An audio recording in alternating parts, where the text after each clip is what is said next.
আপনাকে আমি কতবার বললাম যে আমার 5টা উপদেশ মনে রাখবেন। আমি আব্দুর রাজ্জাক বিন ইউসুফ আপনার জন্য জাতিকে 5টা উপদেশ দিয়ে গেলাম। এক, আপনার জীবনের সবচেয়ে জরুরি কাজ কোনটা? এর চেয়ে জরুরি কাজ পৃথিবীতে নেই, সেটা হলো সালাত, নামাজ। মনে রাখতে হবে আপনাকে। পৃথিবীবাসী, আমি আব্দুর রাজ্জাক বিন ইউসুফ আপনাদের দ্বীনি ভাই হিসাবে মহিলা পুরুষ সকলকে বলে যাচ্ছি, মানুষের জীবনের সবচেয়ে জরুরি কাজ পৃথিবীতে, কাজ হিসাবে, কর্ম হিসাবে এর চেয়ে জরুরি কাজ পৃথিবীতে নাই। সেটা কি? সালাত। জীবনে এর সাথে কোনোদিন আপোষ করিয়েন না। একে শক্ত হাতে দমন করবেন, টাইম হলে আদায় করতে হবে। কোন দিন 5 মিনিটের জন্য এর সাথে আপোষ করবেন না। এর চেয়ে জরুরি কাজ পৃথিবীতে নেই। 2, দ্বিতীয় পৃথিবীতে জরুরি কাজ হালাল রুজি। আপনাকে আমি ব্যাংকে লোন নিয়ে ব্যবসা করতে বলিনি, কোনোদিন বলিনি। চকলেট দিয়ে ব্যবসা করতে বলেছি, তাহলে লোন নেওয়া লাগবে। চকলেট দিয়ে যদি আমি ব্যবসা করি তো লোন নেওয়া লাগবে না। লোন এত খারাপ, লোন এত খারাপ, লোন এত খারাপ যে লোন যেন আমি না করি, এই জন্য আল্লাহর নবী 3 রাত পরিত্রাণ চাইতেন। সালাম ফিরার পূর্বে এমন কোনদিন জীবনে একটা দিন ঘটেনি যে এই দোয়া বলেননি। দোয়ার শেষ বাক্যটা হচ্ছে আল্লাহুম্মা ইন্নী আউযু বিকা মিনাল মাগসামি ওয়াল মাগরাম।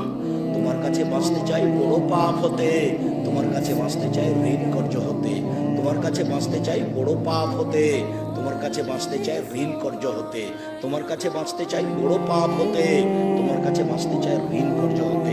এই বাক্যটা না বলে তিনি কোনোদিন সালাম ফিরেননি। এই কথা আয়েশা রাদিয়াল্লাহু তাআলা না বলেন, হাদিস মুসলিম। আর আপনি ব্যাংকে চাকরি করেন, এটাই খারাপ। আবার আপনি 30 লাখ টাকা লোন নিয়ে বাড়ি করলেন, ছেলে মেয়ের জন্য রেখে চলে গেলেন, আর জাহান্নামের যা মরার সাথে সাথে আপনাকে কবরে পৌঁছাতে লাগবে। আপনি একটু কিছু বুঝলেন, মুচলার মতো দিন কাটাচ্ছেন। জাপানি ওইদের ভাষাতে যে বুদ্ধি দিয়ে কাজ করেন বলে মুচলা, মোটা বুদ্ধি। বিবেচনা করতে হবে না? এমনি তো বোকামির পরিচয় ব্যাংকে চাকরি করতে গেছেন। আমি তো বলেছি এই বাংলাদেশের মাটিতে এমন কোন ব্যাংকিং ব্যবস্থা নাই, এমন কোন ব্যাংক নাই যেখানে চাকরি যায়। দেখি কোন মায়ের বেটা প্রমাণ করতে পারে। ব্যাংকে টাকা রাখা আর ব্যাংকে চাকরি করা দুটো এক নয়। সম্মানিত দিনী ভাই বোন, মানুষের জীবনে সবচেয়ে জরুরি কাজ হালাল রুজি। শ্বশুরের কাছে টাকা নিয়ে জীবিকা নির্বাহ করবেন না, ও কথা পুনরায় বলা লাগবে না। শতবার বলেছি যে যৌতুকের টাকা দিয়ে চাউল কিনে ভাত খেয়ে ইবাদত করুন, ভিক্ষা করার টাকা দিয়ে চাউল কিনে ভাত খেয়ে ইবাদত করতে হবে। আমি ভিক্ষা করবো কেন? আমার গায়ে শক্তি আছে, কাজ করে খেতে পারি। তবুও ভিক্ষা করার টাকা দিয়ে চাউল কিনে ভাত খেয়ে ইবাদত করতে হবে। যৌতুকের টাকা দিয়ে হবে না, চাউল কিনে ভাত খেয়ে ইবাদত করতে হবে না, ওটা হারাম টাকা। যৌতুক শ্বশুরকে ফেরত দিতে হবে। আর আগামীকাল সন্ধ্যা হতে হতে এই ছেলে, তোমাকে বলেছি শতবার, তোমার বাপ যেন তোমার ফুলকে জমি ফেরত দেয়, হিসাব করে ভাগ করে দেয়। আগামীকাল সন্ধ্যা হতে হতে আপনি বোনের জমি দিয়ে দিবেন। আপনার বাপ মারা 10 বছর হতে। বোনের জমি মানে পরের জমি। পরের জমি খান কেন? শরম হয় না? আপনার ভাগ্য আল্লাহ লিখে দেননি, বাপ মারা গেছে, আপনি জমির ভাগ নেবেন, আপনার বোন জমির ভাগ নেবেন। আপনি নিবেন সকালে আর আপনার বোন নিবেন বিকালে, এরকম কথা কি না? একসাথে। তা আজ পর্যন্ত জমি আপনার কাছে কেন?